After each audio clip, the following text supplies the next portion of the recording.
Psalm 27:14 says, "Wait patiently for the Lord. Be brave and courageous." Yes, wait patiently for the Lord. For the last 2 or 3 weeks, bro, God has been testing my patience. And, just reflecting on that and in those moments where I feel the impatience inside me, I feel my flesh flare up and I recognize that I'm impatient.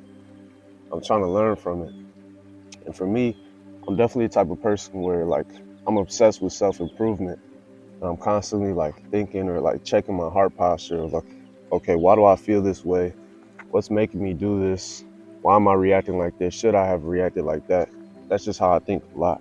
So what I realized, over this last week or two or so, whatever, is that impatience was really just a symptom of other root issues that I had. It was just a symptom of a cause. And those issues were two main things.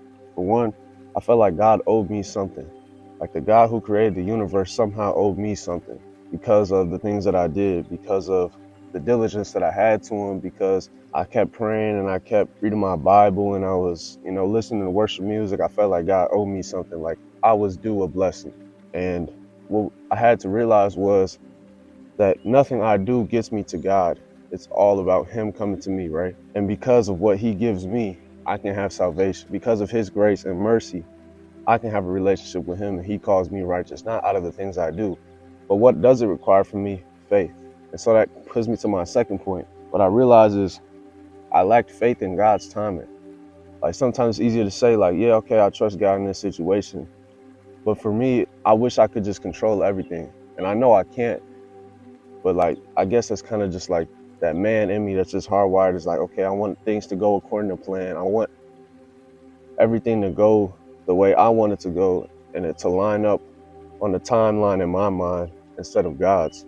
And I had to submit that way of thinking and submit that selfishness and pride and know that I don't have control of every situation. And everything's not going to go according to my plan, but according to his.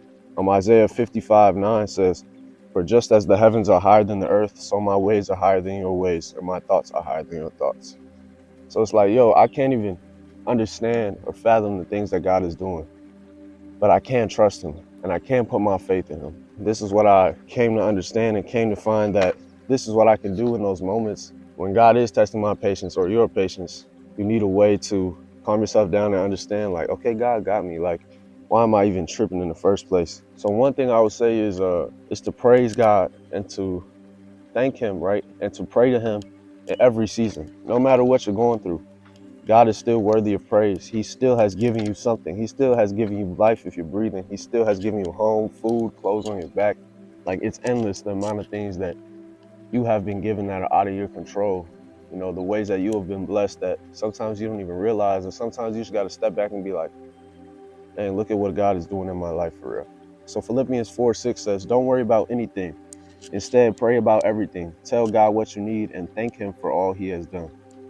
Thank him for all he has done. I think that's important. Just continue to thank God even in those seasons when you're down and recognize where he has brought you from, and the things that he has already given you. And another thing is to hold on to his promises. God has promised us things as his children. He has granted us gifts as his children, and his word, he is bound to his word because he is God. He can't lie, right? Numbers 23:19 says, "God is not a man, so he does not lie. He is not human, so he does not change his mind. Has he ever spoken and failed to act? Has he ever promised and not carried through?" No. The answer is no.